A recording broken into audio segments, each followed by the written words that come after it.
What's up, guys? My name is Kalan, and welcome to Word Up.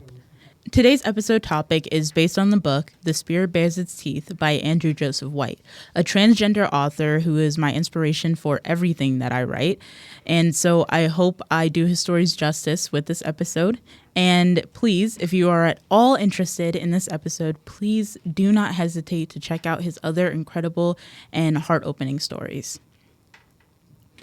Maurice Vincent Omnia, Death Conquers All. Silas Bell is a boy. He's known it since his brother let him borrow his clothes, and they just felt so right on his skin. But his mother doesn't know, and having an arranged marriage makes it way harder to hide the fact that he is transgender and autistic. All Silas ever wanted to do was to live his life the way he wants to become a famous surgeon for his skill and precision, to live his life as a man. After attempting to escape his arranged marriage, he's diagnosed with a disease that turns violet-eyed women to madness. He's sent to Braxton Sanatorium and finishing school for women who are also diagnosed with the disease. But when the ghosts of other girls start reaching out to Silas for help, he makes it his mission to expose what Braxton really is before death conquers him.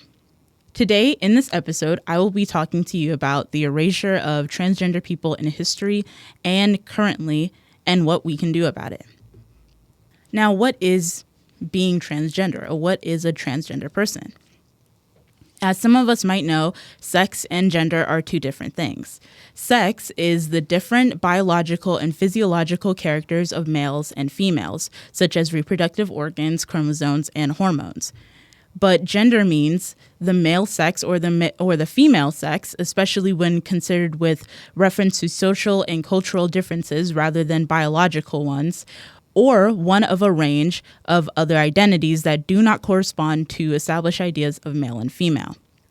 In short, gender is a social construct. It's what makes someone a boy or a girl or neither. It's how someone feels on the inside, despite the outside, like their reproductive organs and such, might look. Someone that is transgender feels that their sex and gender don't correlate. They might be born a male, chromosomes and reproductive organs and all, but in their heart they feel like they fit in with women. They might even want to look like a woman and live their life as a woman, or vice versa. Now, you might be asking yourself, if you're not familiar, well, how do they know that they want to live their life as a woman or live their life as a man? I ask you to start asking yourself this. If one day you woke up with everything like your reproductive organs switched with the opposite sex, how would you know you're still a boy or you're still a girl? You feel it in your heart. Nobody tells you that you are. You feel it. So, most people believe being transgender is a fad, that there are so many now and that people are just doing it for attention and just to be different and just because it's a trend. And to that I ask, who in the world would ask to be transgender? Not because it's a bad thing at all, but because of everything that comes with it. You could be kicked out. You could lose your family, be forced back into the closet and live your life as somebody that you don't want to live like. You could experience harsh bullying, sexual violence and assault, and even suicide, and being a victim of hate crimes. 82% of transgender teens have thought about committing suicide, and 40% have also attempted. According to Everytown, an organization that focuses specifically on gun violence, in the South in 2023, there were 35 deaths of transgender people, and 50% of those deaths were Black trans women. From 2017 to 2023, there were 263 homicides of transgender or gender-expansive persons. 263. Siblings, brothers, sisters, mothers, fathers, parents, teachers, all who have one thing in common, the fact that, or maybe two things in common, the fact that they are humans and that they are transgender. And yet, 34% of these gun homicides go unsolved to this day. People that are transgender are not prioritized or even thought about when they are subjected to violence like this.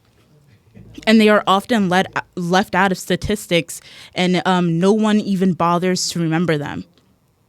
Our government, legislators, and lawmakers pile dirt and spit on their graves with their anti-trans legislation, removing them from bathrooms, from hospitals, for gender-affirming care, from their autonomy, from sports, books, and even our history. Which is why, today, I would like to share with you the story of Alan Hart, a transgender doctor who saved many lives right here in West Hartford, Connecticut. Now, a disclaimer for this story, I will be using Alan Hart's chosen name and pronouns as I tell you his story, but he was born a female. Born October 4th, 1890 in Kansas to Albert and Edna Hart, from childhood, Alan claimed he was a boy. When his father died, he promised his mother that he would grow up to be a man and take care of her. When Alan graduated high school as salutatorian, he pursued higher education in Stanford University in 1910. He pursued his career by joining the pre-med department and eventually ended up starting the very first women debate team. He graduated top of his class and earned a Sailor Medal for doing so. All his life, when he lived as a woman, he had been attracted to other women. This was a secret he kept very close to him, and he even had girlfriends in college. Alan one day sought help from a one J. Allen Gilbert, a professor at the University of Oregon Medical School, for something unrelated to his sexuality and gender. But Gilbert thought that Alan's problem might be related to something else, and so Alan explained to the doctor how he had been feeling all of these years. His love for women, and even though he was one himself, and so on. Gilbert attempted to cure Alan of this illness of his homosexuality, trying therapy and hypnosis, which both failed, obviously. Alan then realized that if he was ever cured of his quote-unquote illness or his want to be a man, that he would have to live his life as a woman until the day he died. The thought disturbed him so greatly that he stopped seeing Dr. Gilbert. Alan had contemplated many times ending his own life, but instead, he insisted that Gilbert help him live his life as a man, and surprisingly to me, Gilbert agreed.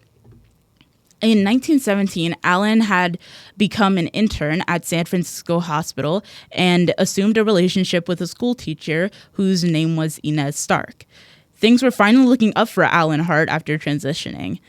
But in 1918, after only 1 year of working in a laboratory at Lane Hospital, an old college mate from Stanford recognized Alan and reported him to the hospital he was working at. Immediately, Hart resigned from his position and moved back to Oregon. Quote, "I moved back to show my friends I am ashamed of nothing," Alan Hart said. And for 9 years, 1918 to 1927, Alan had worked in 7 different states. 7 different states, because every single time he worked in a different place, he would get outed time and time again, and he'd be forced to move. Eventually, his wife, Inez, divorced him.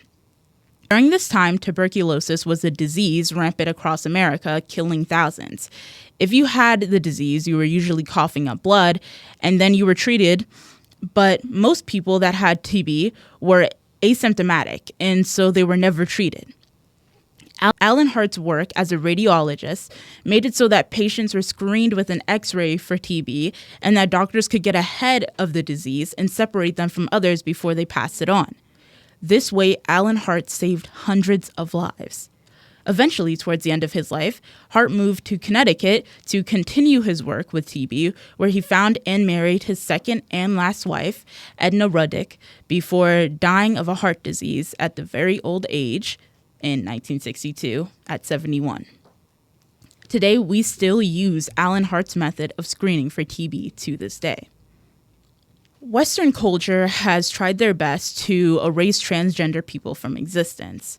And I say Western culture specifically because a lot of Asian culture and even African culture, sex isn't really tied to gender. And only when colonization happened did other cultures start putting a name to boy and girl roles. In Africa, women could do anything that a man could do and could be a general and, could fight in wars.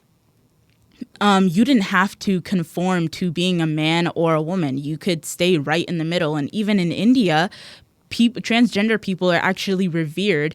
And fun fact, people actually give them money because they're kind of seen as very close to certain gods.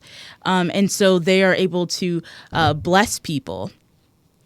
In Native American culture, before colonization, there were people called Two-Spirit people who were people that didn't conform to one gender and often, slid among the spectrum. And so I've had a lot of older people tell me that there were no transgender people back in their day. And to this, I say, how many left-handed people do you know? Probably not a lot, because back then, writing with your left hand was quickly corrected when you were a kid. And even farther back, it was seen as being of the devil, okay? And it was beaten out of you. Trans people did and still do exist, but to Western society, it was evil. And so they tried to destroy it, tried to correct it and change it into what they believed was truly the role of boy and girl, and that people should stay that way. But after everything that has happened to those that came before us, we are still here and we will not be erased. Mors vincit omnia. Death conquers all. It is true that we will all die someday, but I don't believe it conquers us. As long as our memories are kept alive, as long as we are spoken about and remembered, death hasn't truly conquered us. Remember Alan Hart. Remember Marsha P. Johnson. Remember them so that they may live again. My dear listeners, I urge you to speak to your representatives to sign petitions against this tidal wave of anti-trans legislation. There will be links and petitions and actions in the description of this episode.